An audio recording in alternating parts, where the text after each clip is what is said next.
오늘도 하나님의 은혜 가운데 또 하루를 승리하는 귀한 날 되기를 축복드립니다. 오늘 본문 말씀에 이제 압살롬의 실제적인 반역의 모습이 이제 등장을 합니다. 그 압살롬의 우리가 실제 지금 볼 수는 없지만 성경에 뜨문뜨문 나와 있는 내용을 가지고 압살롬의 어떠한 그 성향, 성품이랄까요? 보면 되게 주도면밀해요. 그리고 아주 치밀합니다. 그 모습을 좀 알 수 있는 게 그 맨 처음에 형 암논을 죽일 때도 2년의 시간을 두고 있죠. 바로 이 분노에서 감정대로 행동한 것이 아니라 분노가 계속 있는데 자신의 여동생이 그 어려움을 당하고 있는 여동생을 자기 집에 두잖아요. 뭐 칼을 갈고 있는 모습이 보이지 않으세요? 2년 동안 기다렸다가 때가 되니까 어떠한 상황을 만들어요. 양털 깎는 자리에서 이 왕자들을 다 초대하고 조금도 의심하지 못하게 만들어 놓은 이후에 암논을 치는 그런 장면이 나왔고, 오늘 여기도 그 압살롬의 그 성향이 그대로 나타나는 것 같아요. 여기 보시게 되면 4년간의 기간을 또 준비하죠. 2년 이후에 기다렸다가 암논을 죽이고 그 술당으로 도망가서 3년 동안 떨어져 있고 다시 불러들어서 또 2년의 시간을 보냈다는 내용이 나오죠. 그 이후에 또 4년이에요. 그러니까 시기적으로 봐도 다윗이 이제는 뭔가 다 해결된 것처럼 보이고, 또 실제 압살롬이 다윗을 만나서 화해하는 장면이 요압 때문에 표면적으로 그런 모습이 있었고, 그 이후에 또 4년의 공을 들이는데 그 과정 가운데 의심하지 못할 행동들을 하잖아요. 미리 준비된 사건인데 그 예루살렘으로 재판의 문제로 찾아오는 사람들을 아침 일찍 나가서 성문 앞에 나가서 그 사람들을 막아서죠. 호의를 베풉니다. 그리고 마치 왕이 해야 될 일들을 자기 왕자니까 가능하기도 하겠죠. 그 일들을 다 가로채서 하는데, 내용을 보시게 되면 그 내용은 그런 거예요. 보통 재판하는 재판관이 하지 않을 행동들을 하죠. 이 강렬한 스킨십도 나오고요. 5절 보면 사람들이 가까이 와서 그 앞에 절하려고 하면 압살롬이 다가와 손을 펴서 그를 붙들자, 입을 맞추고 안아주고 뭐 이런 모습도 나타나고, 그러면서 6절 마지막 절에 보게 되면 압살롬이 이스라엘 사람들의 마음을 다 훔쳤다라고 표현해요. 그러니까 이 모든 이스라엘 사람들, 특별히 송사라고 얘기하면 큰 문제 때문에 예루살렘을 찾아온 사람들이니까 왕에게 찾아온 사람들 정도 되어지면 그냥 없이 사는 그런 백성들 정도는 아닐 거예요. 그런 사람들이 찾아왔을 때 그들의 마음을 훔쳤다. 그러니까 다윗을 이스라엘 가장 위대한 왕으로 섬기고 있는 그 사람들이 그의 아들 압살롬에게 마음을 뺏겼어요. 그런 상황들을 쫙 만들어 놓고 7절 보니까 4년 만에 이렇게 돼 있어요. 그래서 그 일들을 다윗이 모르지 않았을 겁니다. 압살롬이 재판 송사를 관여하고 이 일들 하는 것들을 보고 다윗이 무슨 생각을 했는지 나오진 않지만 그 내용을 전혀 모를 일이 없어요. 알았을 텐데 그냥 내버려 뒀든지 인정을 했든지, 어쨌든 백성들이 압살롬을 좋아하는 모습 속에 그냥 다윗이 그냥 그렇게 지나가지 않았을까 싶은데, 4년 후에 압살롬이 다윗에게 와서 이야기하죠. 사실은 3년 동안 그들 땅에 있을 때 제가 하나님께 기도한 것이 있습니다. 제가 온전한 모습으로 아버지를 만나고 예루살렘 땅에 다시 돌아오게 되면 내가 여호와 하나님께 귀하게 예배드리고 제사드리겠다 서원한 것이 있는데, 왕이시여 아버지, 제가 그 서원을 이루게 하여 주옵소서. 헤브론 땅 가서 제가 하나님께 제사드리고 오겠습니다. 그러니까 다윗이 신앙적으로도 지금 하나님을 찾는 모습이 있으니까 그렇게 해라 허락하잖아요. 이게 다 계략이었던, 다 준비했었던 거죠. 그래서 그 기간 동안에 곡곡 12지파마다 유력한 자들의 마음을 샀던 것 같아요. 그래서 10절 가시게 되면 헤브론은 가는 게 아니라 이제 반역을 도모해서 헤브론에서 내가 이제 이 땅의 왕이다라고 선포하러 가면서 정탐을 보내죠. 모든 지파 가운데 다 둘을 보내서 계획한대요. 나팔 소리가 나거든. 그러면 12지파 12지역에 가서 나팔 부는 사람이 있었다는 거 아니에요. 지금처럼 뭐 인터넷이 있던 것도 아니고 나팔을 불 사람들을 보낸 거죠. 나팔 불 때 무슨 일이 있는지 뭐 다 이미 얘기가 되어졌던 것이고, 그리고 11절 보면 이 제사에, 이 서원제에 청함받은 200명이 있는데 전혀 이 상황을 알지 못하는 사람. 상상 한번 해보십시오. 200명을 왕자가 누굴 초청했겠습니까? 아버지 근처에서 아버지를 지지하는 사람, 아버지에게 힘을 실어줄 만한 사람, 볼모 잡는 장면으로 보이지 않으세요? 200명을 헤브론으로 다 불러요. 헤브론에는 분명히 이 압살롬만 있는 게 아니라 압살롬이 준비한 군대도 준비가 돼 있을 것이고, 거기서 왕으로 선포하는 그 장면에 어떻게 할 거예요, 여기에서? 옴짝달싹 할 수 없는, 여기서 다윗의 이름을 부르고 다윗의 손을 들었다간 죽을 수도 있는 그런 장면이 되어지는, 이게 완벽하게 준비되어 있는 자리에서 이제 눈치 봐야 되겠죠. 이 정권이 바뀌는 거예요. 왕이 바뀌는 거예요. 여기서 내가 다윗을 지지했다가 내 목숨이 끊어질 수도 있는 그런 자리가 되겠다 싶습니다. 12절에 아히도벨이라는 사람이 등장을 하죠. 아히도벨이 우리가 좀 읽지 않은 31절 한번 가보겠습니다. 31절 가면 어떤 내용이 나오냐면, 어떤 사람이 다윗에게 알리되 압살롬과 함께 모반한 자들 가운데 아히도벨이 있나이다라고 이야기해요. 다윗이 뭐라고 얘기하냐면, 여호와여 원하건대 아히도벨의 모략을 어리석게 하옵소서. 다윗이 심히 걱정합니다. 아히도벨이 누구냐면 다윗의 책사예요. 모사입니다. 다윗에게 모든 전략을 함께 나누던 그런 사람인데, 이 아히도벨이 갈아타요. 어디로? 아들 압살롬에게. 이 아히도벨의 배경을 보면 좀 이해가 되는데, 우리가 11장에 나오는 밧세바가 있죠. 밧세바의 아버지가 엘리압이에요. 엘리암의 아버지가 아히도벨입니다. 그러면 밧세바는 손녀딸이에요. 근데 손녀딸이고, 그러면 그 우리아는 사위잖아요. 그 엘리암하고 이 우리아는 뒤에 사무엘하 맨 뒤쪽에 한 24장 마지막 쪽 가면 다윗이 세웠던 30명의 용사들이 나옵니다. 이스라엘의 30명, 군대 가운데 30명의 용사면 되게 높은 사람들이잖아요. 그 가운데 우리아도 있고 이 아버지 엘리암도 있어요. 그러니까 이게 이 집안 자체가 상당히 괜찮은 집안이고, 그 아버지 엘리암의 아버지 아히도벨은 이 다윗의 이 모사 책사로 있었는데 지금 자기 가문에 몹쓸 짓을 한 거야, 다윗이. 그런데 왕이니까. 그러고 나서 사위를 죽이고 자기 손녀딸을 지금 어떻게 데려갔냐면, 자기 왕이 자기 어떻게 보면 아내로 억지로 데려간 그런 장면 속에서 어쩌면 그게 배경이 되지 않았나 싶기도 합니다. 그 아히도벨이 그런 빈틈을 압살롬이 다 알았을 것 같아요. 그래서 지금 아히도벨이 지금 어디로 가냐면 압살롬 편에 딱 들어가 버리는 거죠. 그래서 이 내용을 듣고 나니까 다윗이 이제 클린을 난 거고, 4년 동안 이 일을 계획했구나라고 생각하니까 압살롬의 그 모습을 보고 다윗이 머리가 지끈지끈 아팠을 겁니다. 그리고 다윗이 한 소리가 뭐라고 얘기하냐면, 14절 가니까 일어나서 도망하자, 예루살렘 버리고 떠나자는 소리예요. 암논의 사건이 갑자기 떠올랐을 것이고, 그때 왕자를 다 초청해가지고 다 죽이려고 하는 그 상황에, 사실 이 압살롬은 왕자를 다 죽일 마음보다는 암논을 죽여야 되는 것이었었고, 다 죽을 수 있는 그런 상황이 됐고, 그 주도 면밀하게 일을 행했던 이 압살롬의 모습을 이 아버지는 알아요. 아들을 키웠으니까, 가까이 봤으니까, 행한 일들을 아니까 이 상황이 보통 심각한 것이 아니라는 것을 알고 예루살렘을 두고 떠납니다. 그런데 이 장면 가운데 이 위기의 상황이긴 한데, 다윗의 이 장면 가운데 보시게 되면 이제 둘로 딱 나뉘어져요. 압살롬을 따라가는 사람과 다윗에게 남아있는 사람이 있습니다. 그래서 이 다윗은 오늘 이 뒤에 있는 우리가 19절 이후로는 읽진 않았지만 잠깐 좀 보겠습니다만, 다윗의 이 뒤의 모습 보면, 다윗이 예루살렘에서 머물러 있으면 어떤 일이 벌어지느냐? 압살롬과 다윗이 예루살렘에서 전쟁을 해야 되는 상황이 벌어져요. 그래서 압살롬이 한 행동을 보고 다윗이 예루살렘 성을 포기하는 것처럼 보이고 도망을 합니다.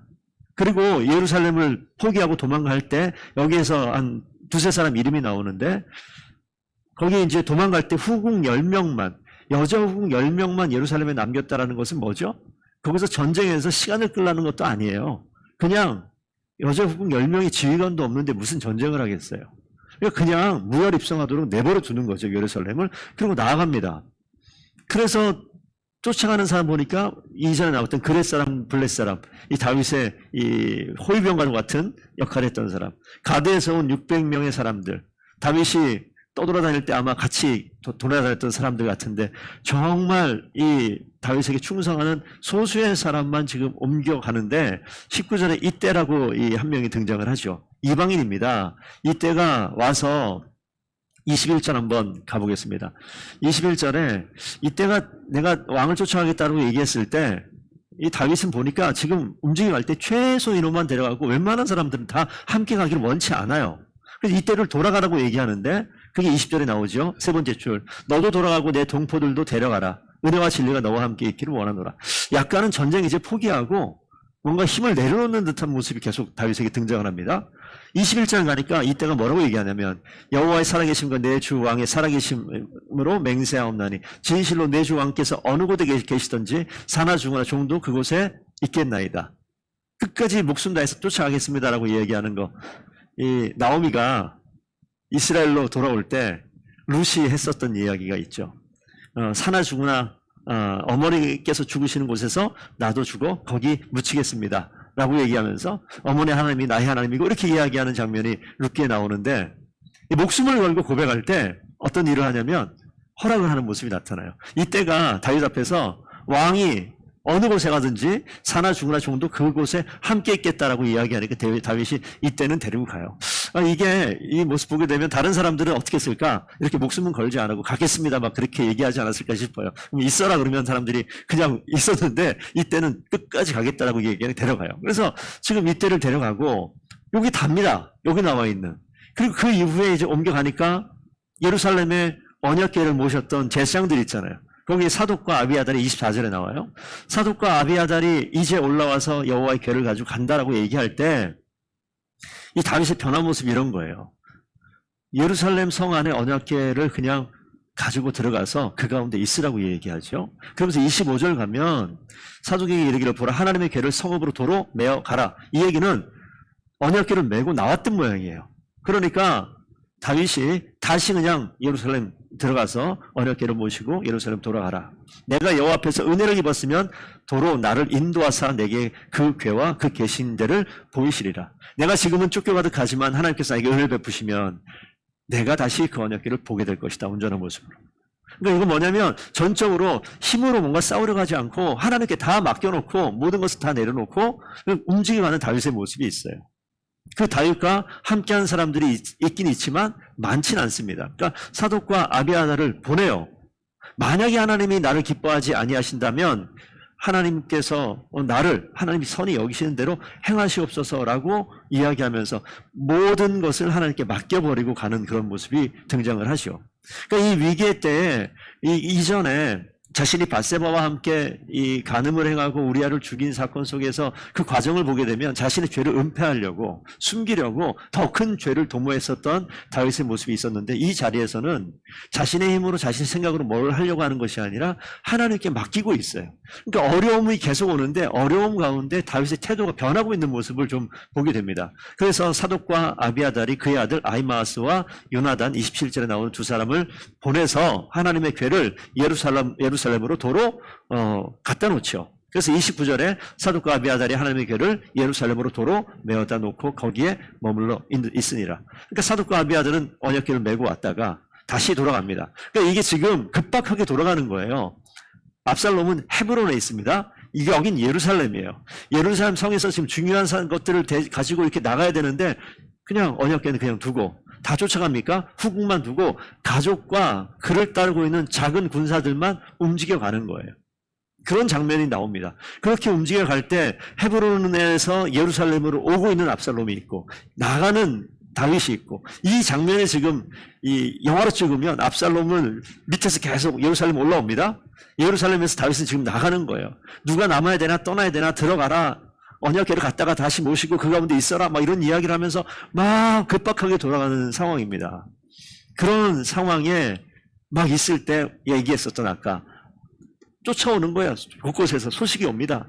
지금 압살롬이 어디까지 왔습니다. 이런 소식도 왔을 것이고 그래서 31절 가운데 나오는 얘기가 다윗이요 아히도벨이 지금 압살롬과 함께 있습니다.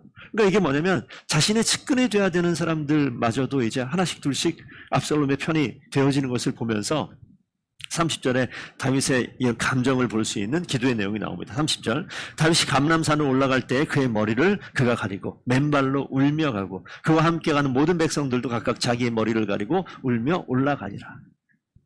슬픔과 애통 가운데 곧 그 길을 가는 겁니다. 피난길을 가는 거예요.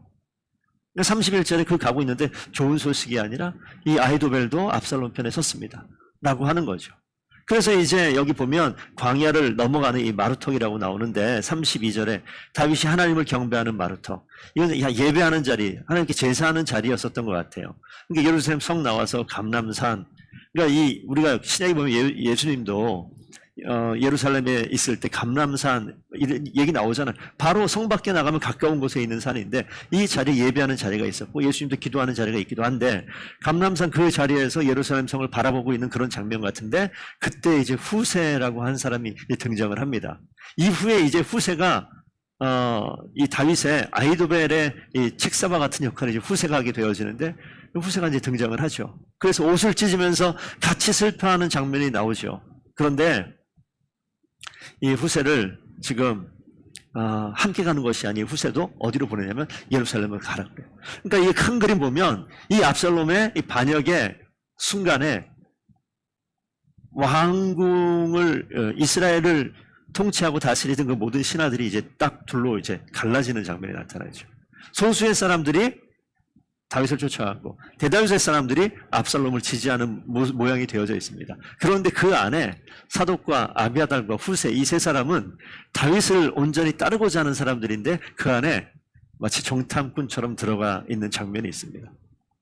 이 모든 과정 속에서 이 마지막 37절 보시면 다윗의 친구 후세가 곧 성읍으로 들어가고 압살롬도 예루살렘으로 들어갔더라. 이게 지금 압살롬이 예루살렘으로 입성할 때 그러면 이 장면에는 지금 누가 있습니까? 예루살렘에는 후궁 10명이 있고 언약궤가 있고 제사장들이 있고 그리고 압살롬을 지지하는 사람들이 그 가운데 있는 모양새예요. 왜?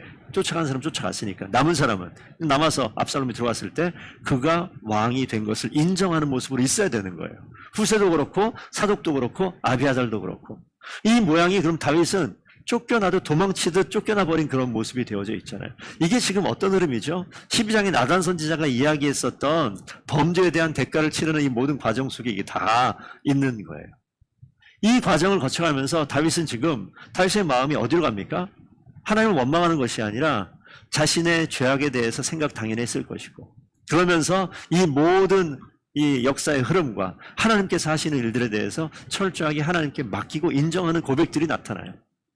그러니까 이 범죄 단 한 번으로 나타나는 다윗의 인생 가운데 나타나는 범죄 그리고 그로 말미암는 수많은 이 가정사 이 다윗은 왕이니까 이스라엘 역사 가운데 나타나는 이 고통스러운 장면들 이 범죄로 빚어진 하나님의 심판으로 드러나는 이런 모습들 다윗은 돌이켜 회개했으나 회개한 이후에 나타나는 이 모든 것들을 경험하면서 철저하게 생각을 했을 거예요. 하나님께서 원하시는 이 거룩함이 무엇인지 하나님께서 온전히 세우고자 하시는 것이 무엇인지 다윗은 정말 처절하게 철저하게 깨닫고 경험하고 있는 그런 시간이었을 겁니다. 그래서 다윗의 입술 속에서 하나님 앞에 온전히 맡기고 하나님의 은혜를 온전히 구하는 모습으로 철저히 바뀌어가요.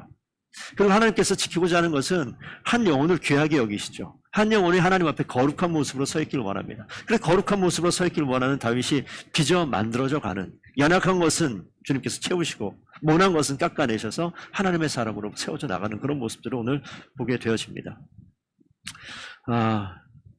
칼이 내 집안에서 영원히 떠나지 아니하리라 라고 다윗이 이야기했는데 그런 모습이 되어지는 거예요.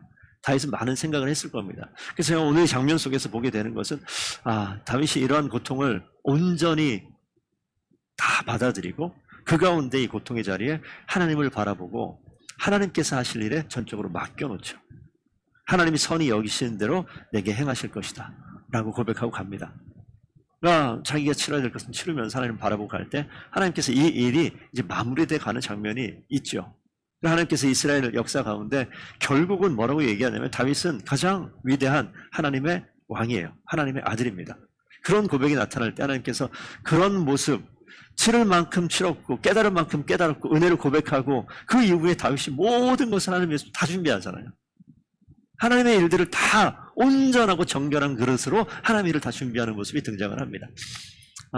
오늘 저와 성도님들께서 우리의 삶을 돌아보아 하나님 앞에 행여 육신의 정욕과 안목의 정욕과 이생의 자랑을 따라서 실수하거나 잘못 발을 디뎠던 장면들이 있고 시간들이 있다면 우리 하나님께 무릎 꿇어 회개하고 하나님이 명하시는 것들에 대해서 온전히 받아들이고 그 위험처럼 보이는 어려움의 시간들, 고통의 시간이라고 느껴지는 그 과정을 온전히 거쳐 나가면 하나님 나를 정결케 하고 정금과 같이 새롭게 온전히 세우셔서 하나님의 일을 감당하는 귀한 하나님의 사람 되게 될 줄로 믿습니다. 오늘 그렇게 다윗처럼 쓰임받는 귀한 하나님 되기를 원하시고요. 그런 자리에 항상 있을 때마다 하나님께서 선히 여기시는 대로 나에게 행하실 것이다 라고 고백할 때 하나님께서 반드시 하나님의 계획을 이루는 놀라운 역사를 보게 될 줄로 믿습니다. 기도하겠습니다.